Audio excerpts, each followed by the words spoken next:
The European and American public are being systematically lied to about the Ukraine crisis. In this video, we're going to provide you with compelling evidence that the crimes against humanity committed in Kiev earlier this year were in fact committed by the new coalition government, and that officials in the EU and the United States knew full well who committed these crimes, and that they are protecting and financially supporting the real criminals. On February 20th of 2013, the world was shocked by video footage of snipers firing on protesters in Kiev, Ukraine. 21 people were murdered, and it was widely assumed that President Viktor Yanukovych and his supporters were behind the attacks. However, a phone conversation between EU Foreign Policy Chief Cathy Ashton and Estonia's Foreign Minister Urmas Paet, which was leaked to the public on March 5th, reveals that the snipers were actually from the new coalition government, and that Western diplomats knew this and covered it up. Yeah. So that he has some sort of, how to say, trust among all these Maidan people and civil society. And second, what was quite disturbing, the same Olga told that, well, all the evidence shows that people who were killed by snipers from both sides, among policemen and people from the streets, that they were the same snipers killing people from both sides. Well, that's. So that, and then she also showed me some photos. She said that has medical doctor. She can, say that it is the same handwriting, the same type of bullets, and it's really disturbing that now the new coalition that they don't want to investigate what exactly happened. So that there is now stronger and stronger understanding that behind snipers it was not Yanukovych, but it was somebody from the new coalition. For some reason, the US media didn't think that little detail was worth covering. But wait, I thought the opposition protesters were just peaceful activists who wanted a chance to join the European Union. Well, yeah, that's the official narrative that the US media outlets are peddling. But the real story is far more ominous. It turns out that the most powerful and influential contingent in the opposition is a coalition of literal fascists and neo-Nazis. And they aren't peaceful. In fact, they're extremely brutal.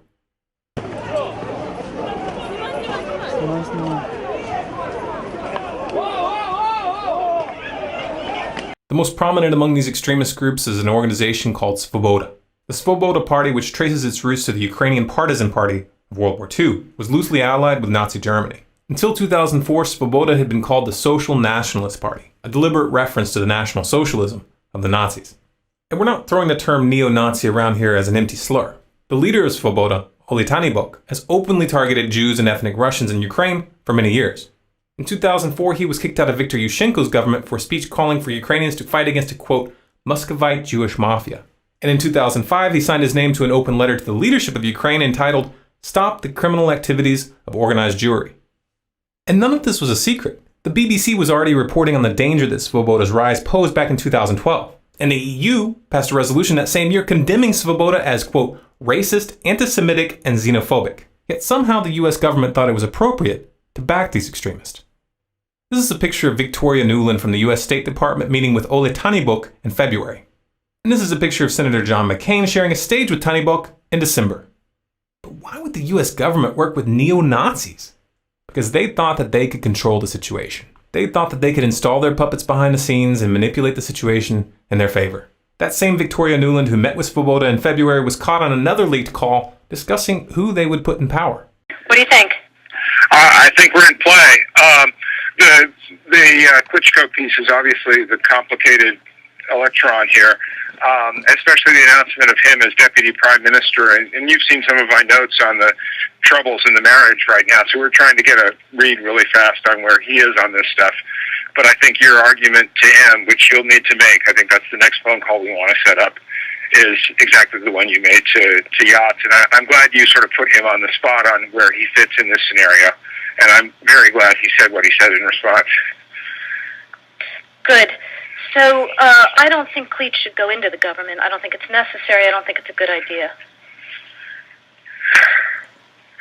Yeah, I mean, I guess you think, in terms of him not going into the government, just let him sort of stay out and do his political homework and stuff. I'm just thinking, in terms of sort of the process moving ahead, we want to keep the moderate Democrats together. The problem is going to be Tyahnybok and his guys. And, I'm sure that's part of what Yanukovych is calculating on all of this. I think Yats is the guy who's got the economic experience, the governing experience. He's the guy, what he needs is Cleach and Tony Book on the outside. He needs to be talking to them 4 times a week, I just think Cleach going in, he's going to be at that level working for Yatsenyuk. It's just not going to work. Yeah, no, I think that's right. Okay. The mainstream media tried to draw your attention away from the important part of that conversation by focusing on the fact that she used a cuss word when referring to the EU. Did I write you that this morning? Yeah, I saw that. He's now gotten both Seri and Ban Ki-moon to agree that Seri could come in Monday or Tuesday. Okay. So that would be great, I think, to help glue this thing and have the UN help glue it. And, fuck the EU. The US government thought that they could control this beast, but they were wrong. Svoboda and the right sector are not toys to be played with. These groups are armed, they're forceful, and they view this crisis as an opportunity to reshape Ukraine in their own image. This video shows a prominent leader from the right sector, Alexander Muzychko, brandishing an AK-47 in parliament, letting them know who's in charge. This is the same Alexander Muzychko who's made public statements in the past vowing to, quote, fight against Jews, communists, and Russian scum for as long as he lives. As long as I live, I will fight against Jews, communists, and Russian scum. Apparently, the US government has been a little slow to catch on to the fact that their hand has been exposed. In March, a senior US official told Reuters that, quote, since entering the Ukrainian parliament in October of 2012, the Svoboda leadership has been working to take their party in a more moderate direction and to become a modern European mainstream political party. The leadership has been much more vigilant about expelling or otherwise punishing individual members who engage in xenophobic behavior or rhetoric. Oh, so it's okay to use known neo-Nazi groups to topple a government as long as their leaders keep their people from saying anything stupid in front of cameras for a few months. The reality of the matter is that, as ridiculous as this position makes Washington look, they're trapped. They can't deny that Svoboda and right sector are running the coalition government when Svoboda holds 5 senior posts, including the deputy prime minister position. And the right sector's Dmitry Yarosh is now the country's deputy secretary of national security. But what about that dramatic video, I Am Ukrainian, that went viral as the crisis was unfolding? It was so compelling, so heart-wrenching. Yeah, but who made it? A whisper to a roar. Who are these people? Oh look, a link in the description. Let's click it. They have a website. And a behind-the-scenes section. Oh, it lists the filmmakers. Who's this here? Larry Diamond, inspiration and executive producer. He's also a member of the Council on Foreign Relations and the National Endowment for Democracy. And he's an advisor for the U.S. State Department.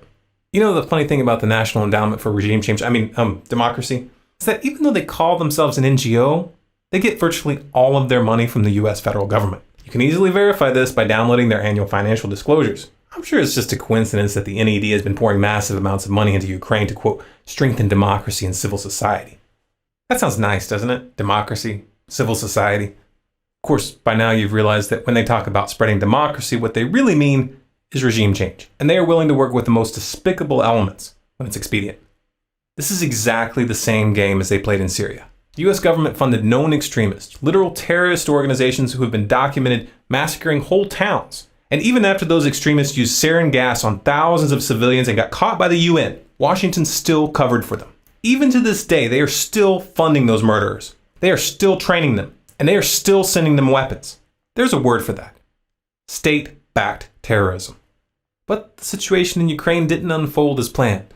The Parliament of Crimea in the south of Ukraine voted to secede. And they're putting the decision up for a public referendum on March 16th. The US government claims that this referendum is unconstitutional and says that they won't recognize Crimea's decision as legitimate regardless of the outcome. So a foreign-backed neo-Nazi coup which takes control of a government without a vote is constitutional, but a declaration of independence placed to a general vote is not? Seriously, that's the best you guys can do? Who writes these scripts? Take a step back and look at the pattern. The real stakes of this drama are much bigger than Ukraine or Syria. And these are not random or isolated events. We are witnessing the final stages of a geopolitical chess game that is designed to end in war. But in order to get that war, they need to convince you, the public, that they didn't see this coming. They need you to believe that the other side was the aggressor. They're counting on you not paying attention to the fact that Obama signed an order targeting Russia with sanctions this past week and revoking the visas of a number of Russian diplomats. They're counting on you not noticing that Russia had warned that such a move would result in Russia dropping the dollar and encouraging others to do so as well. Oh, and did I mention that China is on Russia's side in this conflict? The same China who keeps our economy afloat by loaning us more and more money. That's a brilliant idea. start an economic war with China. These people are counting on you to be too naive to realize that economic warfare invites physical warfare. They're playing chicken with your children's future, and they think you're too stupid to connect the dots. Prove them wrong. We highly recommend that you verify the information presented here for yourself. In the description, you'll find a link to a page on our website which lists all of our sources. If you'd like to keep up with what's really going on in the world, go to our website, scgnews.com, and sign up for email updates. If you sign up for these updates, you'll get notified of any new articles or videos that we put out. And this is important because we're able to put out a lot more content covering a lot more topics in article format than we are in video. You can also find us on Facebook, Twitter, and Google+, by searching for Storm Clouds Gathering or SCG News.